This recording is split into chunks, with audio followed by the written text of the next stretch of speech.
Good day, everybody, and welcome to a new episode of the Indie Diarist podcast, showing the human stories behind indie game development. Speaking to you today is your loyal Indie Diarist and host, Anthony L. Wolf, writer, narrative designer, and senior content manager in social media, as you guys already know. Today, I have a very special episode for you all. A very lovely and heartfelt episode with Yellow.Games, and specifically with co-owner Mysior, and I hope I'm saying your name right. We're going to talk about everything from creativity to just developing games for your loved ones. And you'll see, I hope you enjoy. But before we go into the episode, I want to shout out to my amazing Patreons, including Feynoko, Zagini, Angelissa, Fishbump Dev, and Peleg. You guys are amazing, and I love having you in my community every single day, just showing me your love, and I hope that I'm giving back to you with these episodes over here.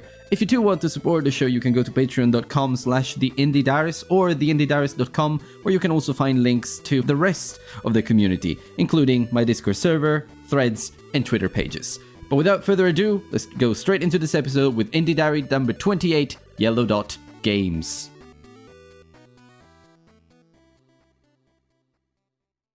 Hello, everybody, and welcome to a new episode of the Indie Diarist podcast. And I've got a special guest with me today who's tuning in all the way from Poland, if I remember right, and his name is Jan. Jan, please tell the listeners a bit about yourself, what you do and where you're based, and what you're working on right now. Hi, Anthony. I'm very honored to be here. I'm Jan. I'm Jan Mysior. I'm a studio owner of Yellow.Games. We're based in Gdańsk, Poland. This is, the north of Poland. Currently, extremely bad weather, but that's, not usual, but typical for our area.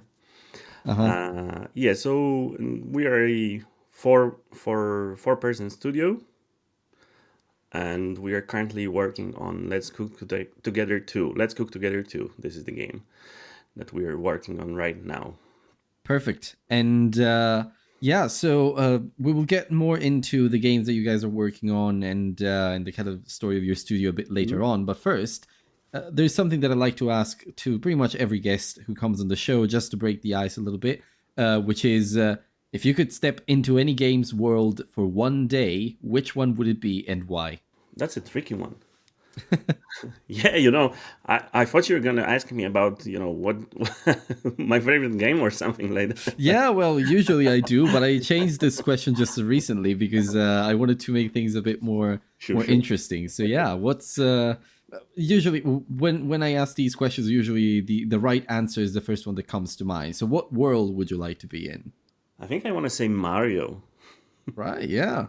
Well, that's nice. It's colorful. Yes. Yeah, there are shortcuts to certain things as well. Yeah, exactly. I think the simplicity, simplicity, definitely. Yeah, simplicity. I think I am dragged to simplicity. So if I picture myself in a world, then I think I would like it for it to be a simple one.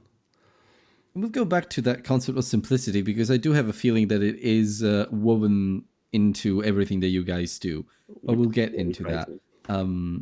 The first thing that I'd like to ask you is to think back to your childhood. And I think Mario already gave me a bit of an answer, but what's your earliest or fondest gaming-related memory?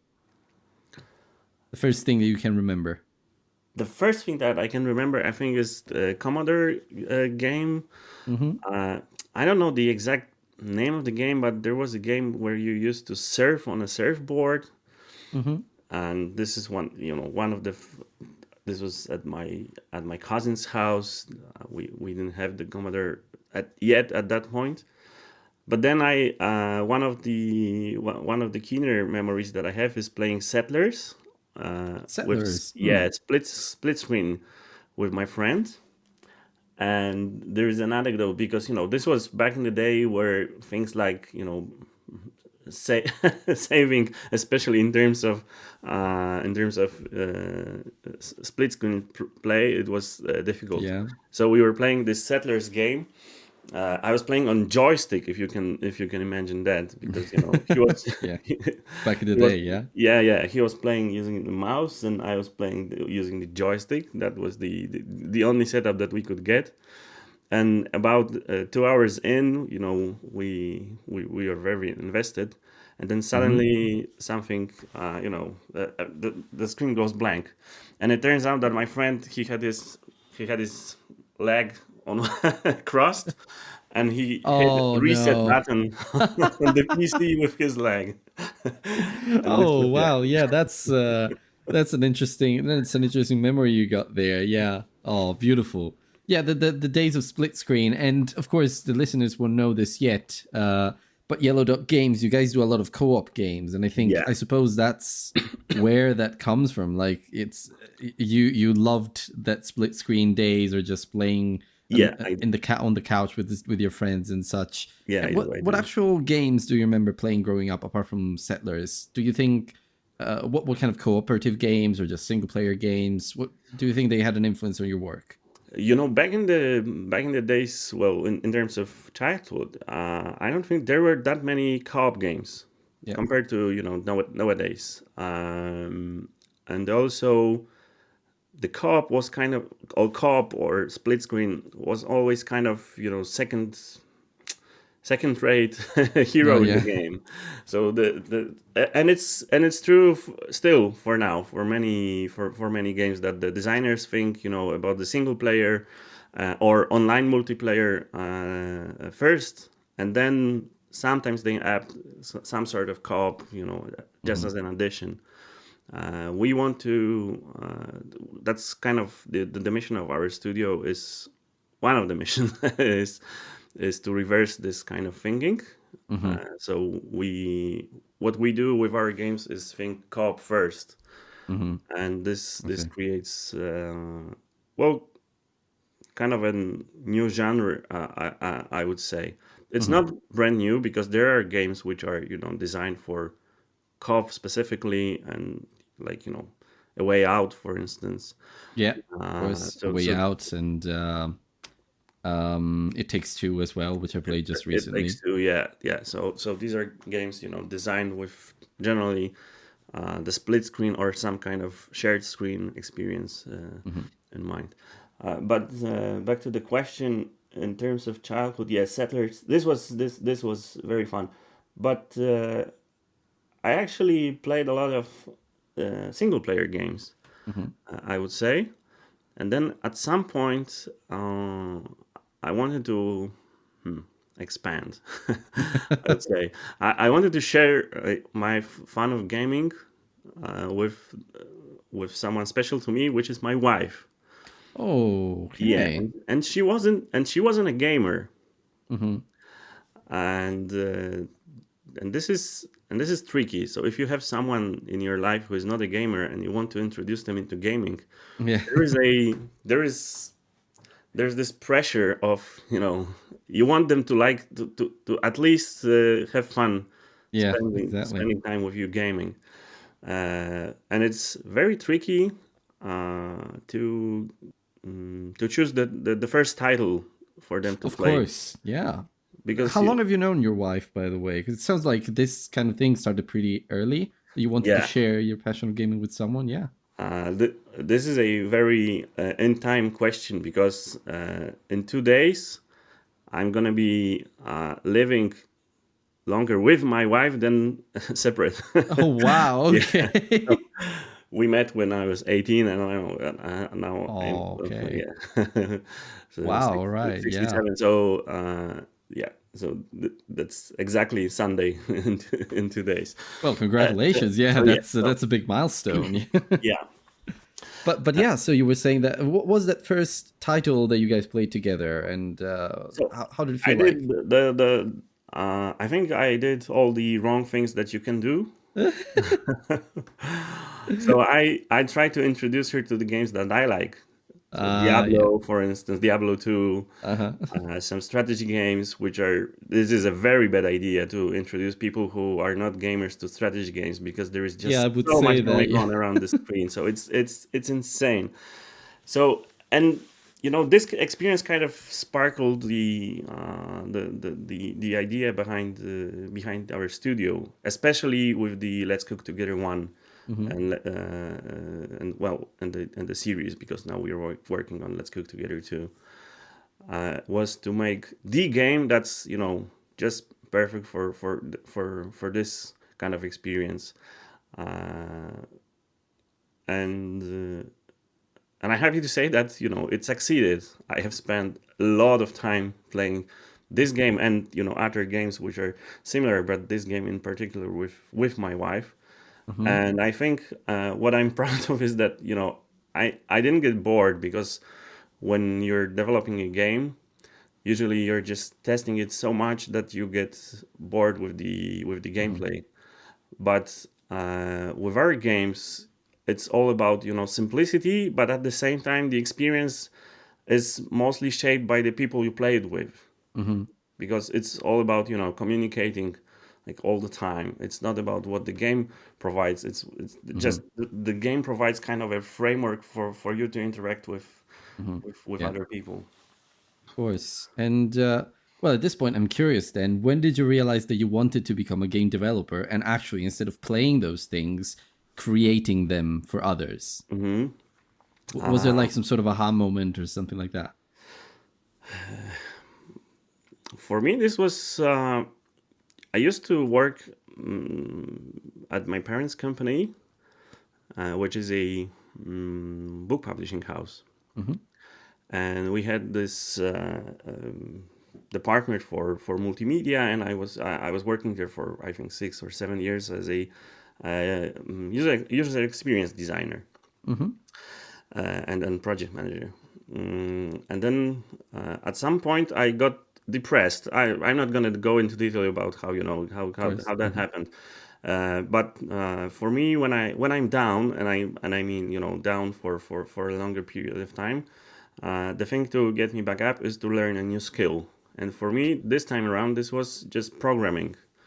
So You know what? I can relate. I don't know what it is, but there's something about when I'm like sad or like down, as you say, for long periods of time. The one thing that boosts me back up or brings me back up is learning something new. yeah, I don't yeah. know why. This I is don't know what. exactly the same for me. It's just guitar at one point got me out Yeah. Okay. of a Yeah. really down, and programming is kind of the second thing. And then when I start, I started learning programming, and at some point I thought, okay, this is really fun. Maybe I should do something more. And Nice. what I Okay. did was way too soon. I started working on my first game, and this was way too soon. Okay. And this first game is actually the first game of our studio, which is Them Bombs. Hmm. And this is a game which was quite obviously inspired by Keep Talking and Nobody Explodes. Yeah. There is a bomb, and there are the experts that have the manual, and Hmm. you need to communicate to disarm. But this is a mobile game, and when I first started this game, I didn't even know things like inheritance, for instance, Hmm. in classes structure and stuff like that.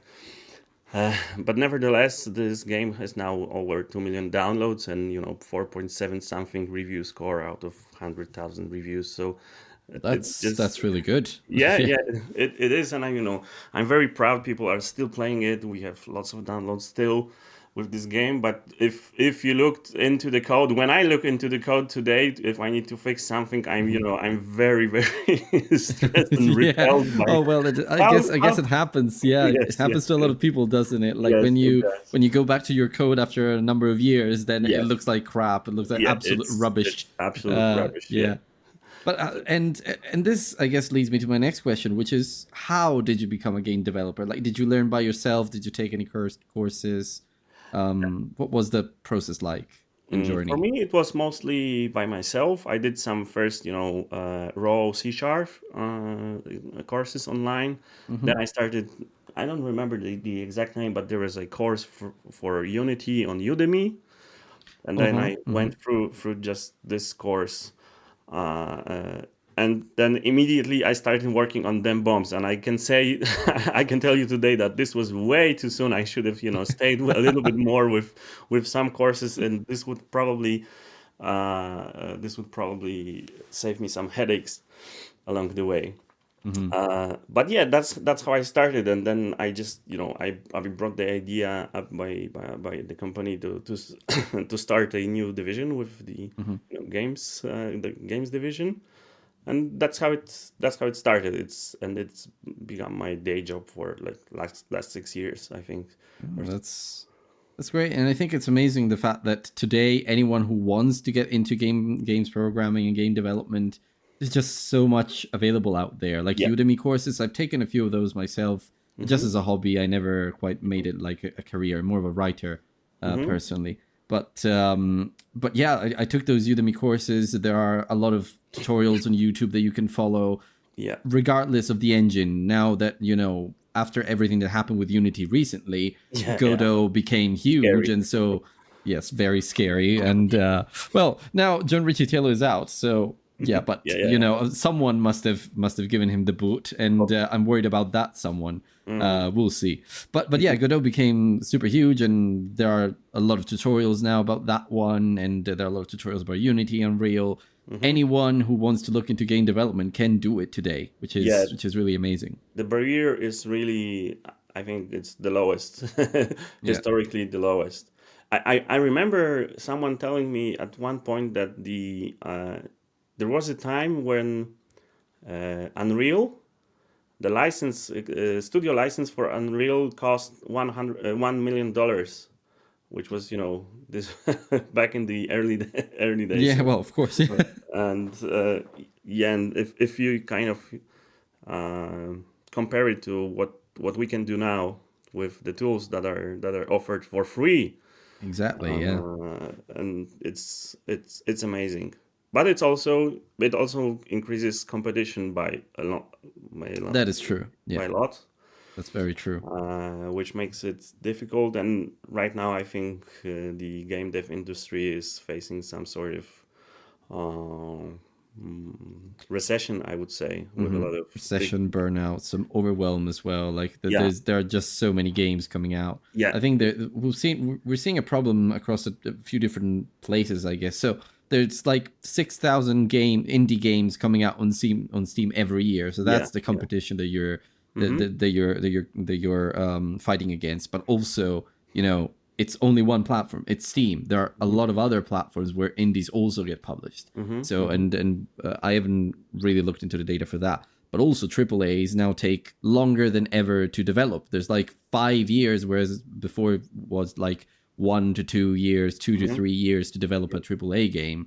So it's really becoming unsustainable. I wonder where we will end up after maybe the bubble bursts or something like that. We'll see. Yeah, I'm sure we exactly. will see. I think I think that we're at this point where the supply of games has kind of overstretched.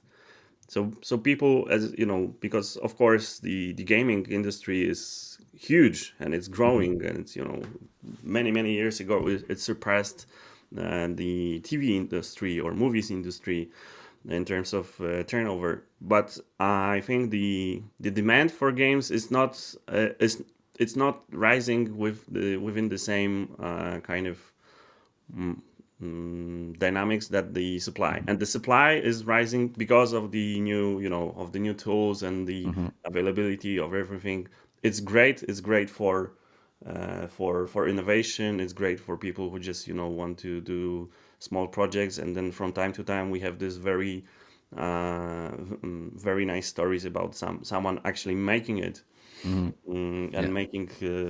making it their livelihood to make games. And I think this is one of the it's one of the best jobs to have, because then Yeah, exactly. you can work on things that you usually that you love. Yeah, There is a it's there is a downside though for me, being a developer. A little bit ruined playing games for me. I'm saying just a little bit, I but see that. Yeah.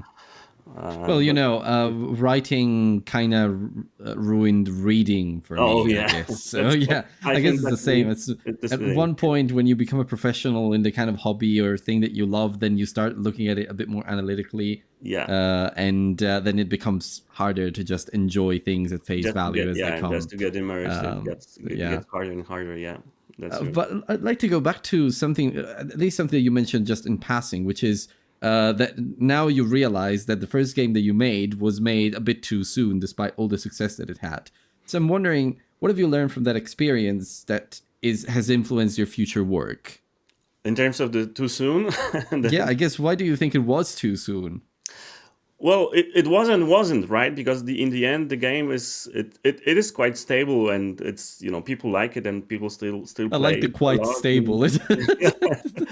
No, but it actually is, but it took a lot of work for it to become this way. And I think if I stayed in school, in terms of, I wasn't in school, but if I stayed on, some courses, and then probably learn a thing or two about architecture of the code and stuff like that, then I would have spent much less time just, doing the game. Because in the end, it's about creating an experience, Hmm. and things like code and everything else is just, you need to overcome it, right? To Yeah. to to just get the experience in Yeah, front of of the gamer. course.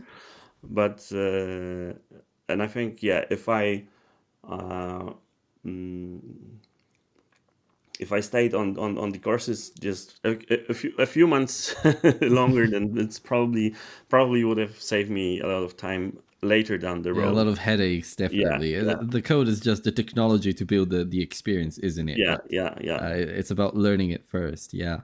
But then you mentioned that at some point you created a games division in Yellow Dot hmm Games. yeah. So what's the story behind your studio? Like, how did it come to be?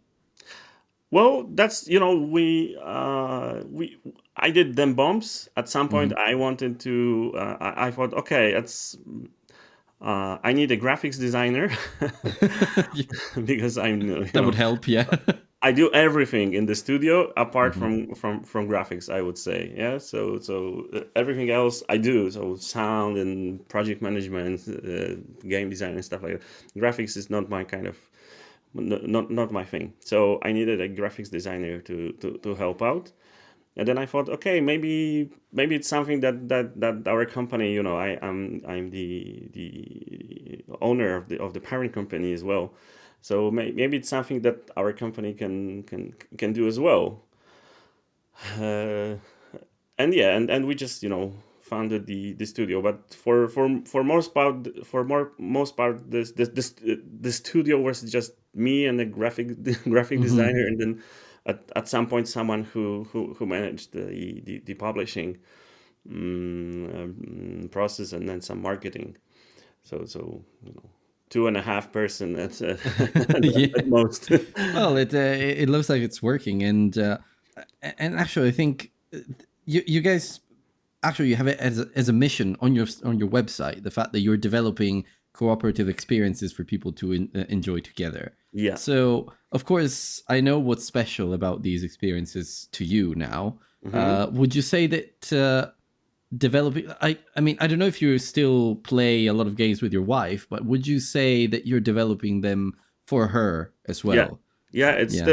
still true. It's still true. And at some point she also became a level designer All right. for me. So we worked together, and this is one of my fondest memories, which is in COVID.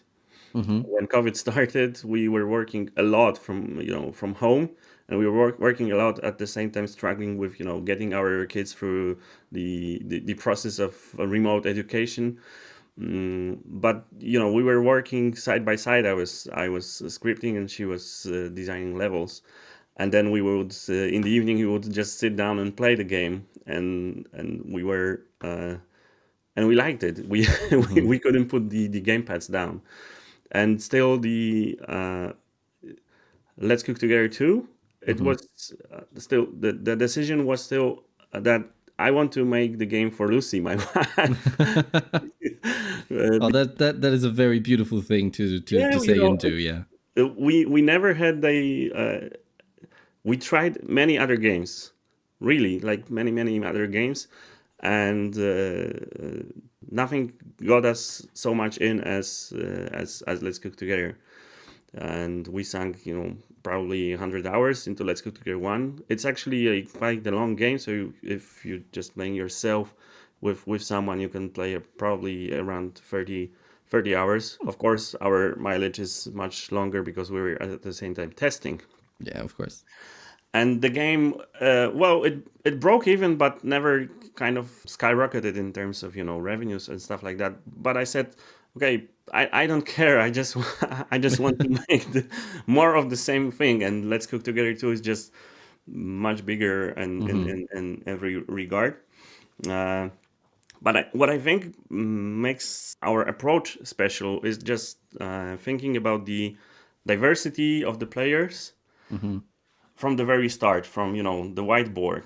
So we respect that if you play with someone, usually you don't have the same skill level than the person you're playing with. And I think that many designers today, they kind of think in terms of them playing with some other designer, for instance, or Yeah. if they have at home someone who is as a gamer as well. But if you start gaming with your spouse or your parent who is not a gamer or your kid who is just walking into it, there is a lot of friction that just comes from the difference in skill levels. Of course. And the games that are given as a example of co-op gaming, like It Takes Two, for instance, or A Way Out, I think they are unplayable in this scenario where you play with someone who is not at the same level, because I played Portal 2, for instance, with my wife Lucy, and I played Portal 1, which was a single player game. She didn't.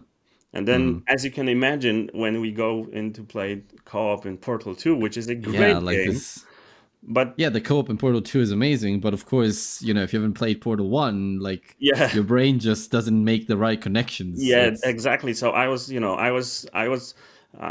solving 95% of the puzzles before she did. At some point, I tried to pretend that I don't know the answer. Yeah, so okay, slow down a bit. Yeah, right. But this kills the experience, right? It's of course, I'm not in the flow of gaming anymore. And this actually happens a lot with many games that we think are family friendly, but they are actually not that family friendly, because they don't get that kind of thing that happens between families when you actually try to play at home with someone who is a different skill level, which for me, and from what I'm gathering, talking to other people, other gamers, this is a typical scenario. Well, you're making me think about my own experience with my girlfriend, who's also a gamer, but like she was gaming before we met.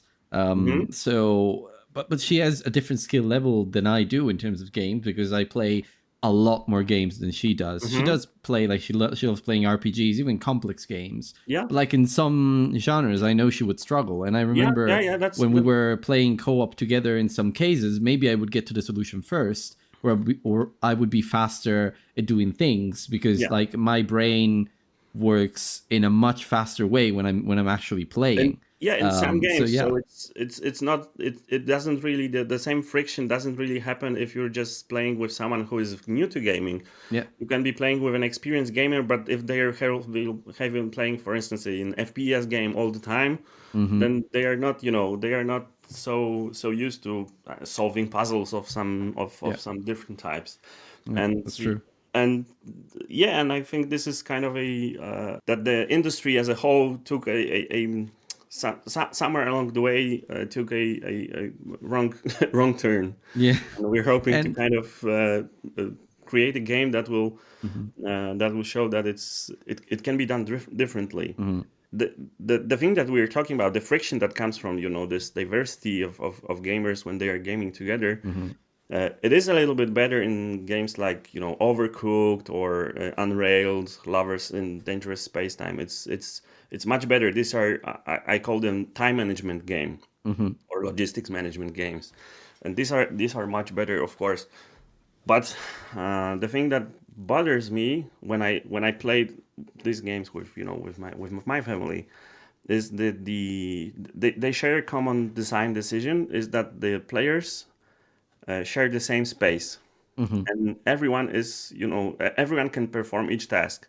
This sounds like it's nice, but what it actually means is that the gameplay loop is based on bossing around, because you need to tell me what to Yeah, of do, course. There's a or I lot of, need to yeah. tell you what to do every 2 seconds or so. Yeah. And this is fun, but Yeah, but it doesn't make for a balanced experience. Yeah. yeah, there is bound to be some kind of friction, because we all bring our baggage of relations at home, Yeah. or stuff like that to it. So this is what our game does differently, And I is think it's interesting. Yeah. that the players are separate actually in most of the levels. We do have the levels where you are together in the same space, but it's a cooking game, of course. So Yeah. if you know Overcooked, then you're gonna feel familiar, but the feeling is gonna be a very very very different, because yeah, around 90 to 95% of the levels, the players are separate, so everyone has their kind of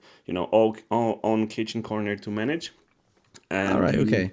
and the and the communication becomes very more positive, much more positive, because then we communicate what I need instead of what I Yeah. need you to do. Yeah, and I think this reminds me of a game that was published just recently by Yogscast Games, and maybe I will get Alistair on the podcast at some point. It's called Playtop, and it's similar. Like basically, you have your own little tasks. Like I tried playing it with one friend, and he was serving at the tables, and I was doing the cooking, and sometimes we would swap around. So we would just tell each other what we wanted. Like, okay, I need a pizza on table 4, and I need maybe a soup on this other place, and Yeah, I need 3 soups. And I was like, oh yeah, right, sorry. So that was fun, and it reminds me of that. So basically, everyone has their own responsibility, and it becomes more like collaborative in that sense.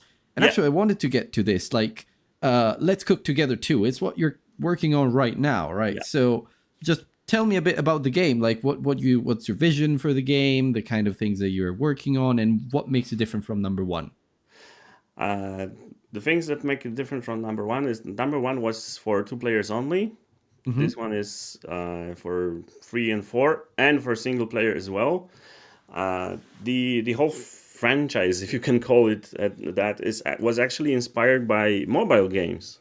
There is this game called Cooking Dash, and by Glue. The developer is called Glue, and I was when Let's Cook Together 1 was conceived, I was just playing this game. I don't know how, and then I caught myself being very into it, and then I thought, wait, I'm a hardcore gamer. What's going on? I'm playing a cooking game I used to on play my Diablo, damn it. yes, I used to play Diablo and hard. I used to play Supreme Commander on strategy games and stuff like that. And now I'm playing, and I cannot put my phone down from playing a cooking game on my on my mobile. And I thought, well, maybe what would happen if someone took this experience and put it on PC, but added the component of the other person. And this is how Let's Cook Together one was conceived, because many people think that we we saw Overcooked and then started playing it, but when the Let's Cook Together one was conceived, we actually didn't know Overcooked existed, because this was back in 2016 or something like that. So the DNA is a mobile mobile game, and Let's Cook Together 2 is just bigger in every possible aspect. We have 3 countries that you cook in. There are 60 dishes that you learn gradually, the recipes. We have a level editor as well, so you can create your own kitchens and then share your design with the community. There is a deep story to it as well. Okay. So there is a story about the dystopian government in the kind of Oh. post-apocalyptic future, and the dystopian corporation government forces everyone to eat nutri paste, which is like a paste, from tree bark and all the and all the things. Right. Okay. And Just my then stuff. I love dystopian fiction. yeah. Yeah. So, and then there is this, and cooking is forbidden, and growing your own food is forbidden, and the cookbooks, they were all burned, and there Okay. you lead this resistance fighters that try to bring taste back to the world. Oh, that And sounds so fun. Yeah, love yeah, it. Yeah, that's yeah, so amazing. so so they yeah this is kind of the story, and it's actually pretty deep, I would say, because it touches on things like freedom of Of food, course, yeah. and where it leads us and stuff like that. Yeah, the importance of food, culture, and all of those things as well, I Yeah, suppose. Yeah, so yeah, you got those themes into the game. Yeah, no, that's yeah. amazing. That's yes, Um, the story, and one of the things that I'm proud very much about, and this is the very big work of Natalia, our level designer, is that each level we have like 250 levels, I think, and the game is going to be around 35 I think hours to beat the mhm. main story. But if you play level 17, for instance, with your girlfriend, you're gonna get one layout, and then when you add another person, there's the layout gonna Oh, be right. different, and so different layout for 1, 2, 3, and 4 players, which makes our job Yeah, much more much difficult more because difficult. in terms instead of 250 levels, we got 1,000 levels to Yeah, exactly. Yeah, you have to design four different versions of the same one. Yeah. Yes, Oh, I yes, yes. see. I But see. but this comes from the principle that I talked about previously. So everyone should have their own corner, and Of course. we discovered quickly that if we separate the players, the fun is much larger. You get Hmm. much more invested into just much more into the flow. Yeah. If you're separate instead of levels when you just bump into each other, and then you need to start, the communication again Hmm. becomes you do that and I do that, and this is Yeah. Of bustling around. So this is what happens course. in most of the games, the co-op games, Hmm. which are released today, I and see. Yeah. we do things differently. Hmm. Um, well, I'm curious about another thing now because I'm a native Italian. I know Hmm. what it's like to develop games in Italy, and it's not easy. But I know Hmm. it's different in Poland. Like, what's it like to develop games where you are? Like, I've heard there are loads of incentives for game developers. There may be the government may be helping you out. Like, just tell me a bit about what it's like. Yeah, the government is the government help is a mythical creature. Okay. Because yeah, many Okay, people right. are telling, okay, hey, there is government helping, and yeah, we are, I think, the second largest game dev in terms of Hmm. number of people employed in game devs. Yeah, Poland is, which made me think the government help is there actually. yeah, So. it is there, but it's not so easy to Mhm. Okay. to get it. I think uh, I don't know what happened to be exact, but I think the Polish game dev industry is full of people who are uh, who have the right amount of talent and discipline. That's what I would say. That this is because you need both to finish a game, right? Hmm. You can be extremely talented, but if you're not disciplined, then you're not going to finish the Of game. course. And you can be very disciplined, but without talent, you're not going to bring anything new to the table. Hmm. So I think this is what happens. And but overall, Poland is a great country to live in, and there are many people that love playing games, and many people that know how to make games as Hmm. well. So I would say this is it's good Hmm. to answer your question. Yeah. Well, and I guess now we're getting into the deep part of the show, which is my favorite part every time because why are you a game developer? What is it that drives you forward? I think you gave me this answer, but I Yeah. always like to focus Hmm. um, everything into one answer. So yeah, let's see. So it's gonna be two parts, and both of them I mentioned already. One is I want I want to make games to play with my wife, Yeah. and if this and if the games that we make having this kind of goal end up bringing fun to other people, that's great. Hmm. That's really it's great. And the second part is that I think this is one of the best jobs that you can have, Hmm. really, especially if uh, in our case, we are very lucky because we are independent in the way that we have full creative freedom, Yeah. and we don't need to rush to any to any to meet any deadlines Mm-hmm. or stuff like that. But at the same time, we're part of a bigger company, which gives stability and some financing, so we don't need to unless we overstretch with our budgeting and resources way too much, then we Of don't course, need to yeah. be worried about getting everyone paid and stuff like that. So but generally, I think making it as a game developer is one of the best jobs that you can Mm-hmm. have Mm-hmm. on the planet. And I think that's a great answer there. So I also know though that there are of course some downsides. So personally for you as an indie game developer and also like a studio lead, what is your biggest struggle? As a game developer, mm, I would say uh, I hate when things don't work and it's not my fault. Okay.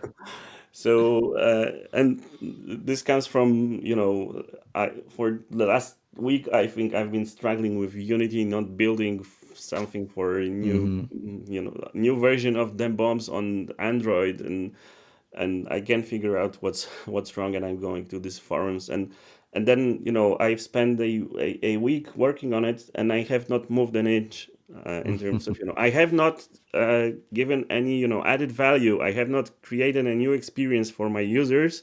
I have Mm-hmm. just I was just struggling with technical things that I I would prefer not to have struggled with. So this is from the developer perspective. This is the biggest downside. As a studio, that of course the I think that every studio, indie studio especially, but not really indie anymore, others as well, is the discoverability. Mm-hmm. So the supply of the games is just so high that no one is able to kind of keep track of all the games, even all the good games that are coming out, right? Mm-hmm. And it's very easy to make a game and then just go unnoticed. Mm-hmm. And I think this uh, it's difficult on an emotional level as well, because people, we have been working for now a little bit over 3 years on the game, and from what I've been hearing from friends from other studio, this is kind of a standard now to invest a lot of time into something, and then you become connected with a project on a quite a deep level, Mm-hmm. emotional level, and then it goes it goes live, and it's no one plays it, and Mm-hmm. and you need to somehow gather up and move on and do another one, and then Mm-hmm. invest 3 years of your life into something. It's a great it's a great ride, right? It's not like Mm-hmm. it's 3 years of struggling. It's 3 years Yeah, of of course. having It's fun mostly, but still, I think this is the biggest challenge that we are facing right now. I think you have a point, and I think it's important to remember the value of resilience in indie game Hmm. development Hmm. because you learn a lot by looking at your mistakes, Yeah. brushing yourself off, and Yes. putting yourself back together, and then going into the Exactly. next project, and that makes you grow stronger, but also professionally makes you a much more confident person. Yeah. But of course, I guess it isn't for the faint of heart because then you do get a big failure where maybe you put all of your life into it, and then Yeah. yeah, it Yeah. can go very wrong. But I think we're nearing the end now. It's been honestly so lovely speaking to you, Jan. So let's wrap up with a couple of fun questions before we Hmm. actually say goodbye. One is, imagine writing a letter to yourself but 10 years younger. What would you say? um, don't start making your first game after just 2 months of learning how to code. Yeah. Maybe just give yourself another 3 or 4 4 months of just learning, and then maybe start. That's one. But this is a little bit funny, but probably even if I send this letter, I think the young me would just go, okay, but I need a project to learn anyway, so why not just make a game anyway? So this was the story. But to be honest, one of the advice that I would like to give to my younger self is be confident. Be confident about your work, because when when you start learning and learning to do something, well, everything, at first you are not confident in your Hmm. skills, and it's Right. very hard, to transition from being not confident to being confident. Hmm. It's not something that happens, overnight, or something, and you need to Takes interact with years even other for some people. people. It takes many, many years, and in all honesty, I think just last year was kind of the biggest stretch that I did in terms of my own confidence, and that, okay, maybe I still have a lot of things to learn, but I'm not this noob Hmm. that started 6 or 7 years ago, Yeah. and some things I actually know how to make already, and Hmm. this was a big challenge for me. So the letter would say, yeah, just be confident, and, Yeah. and believe in yourself. Hmm. And but actually, a great point there. The fact that even you mentioned at some point that Let's Cook Together, the first one, broke even and maybe had a little bit more of a success, not really skyrocketed, but Hmm. still Hmm. was able to break even. Hmm. It was still a success in its own little bubble, and it Yeah. taught you a lot of different things. Yeah. So I'm Well, sure it pumped up your confidence somehow. And there's a silver lining in that not being the most successful project you ever done. Uh, there's the next one, and now you're doing things bigger and better for Let's Cook yes. Together too. So Yes. yeah, Yeah. Yeah. And um, definitely with more confidence. yeah, Yes. exactly. And lastly, if you had unlimited budget and time, what game would you like to create? Let's cook together free. All right. Okay. Perfect. Yeah. No, one game that I really like is, I don't know if you know it. It's called Creeper World.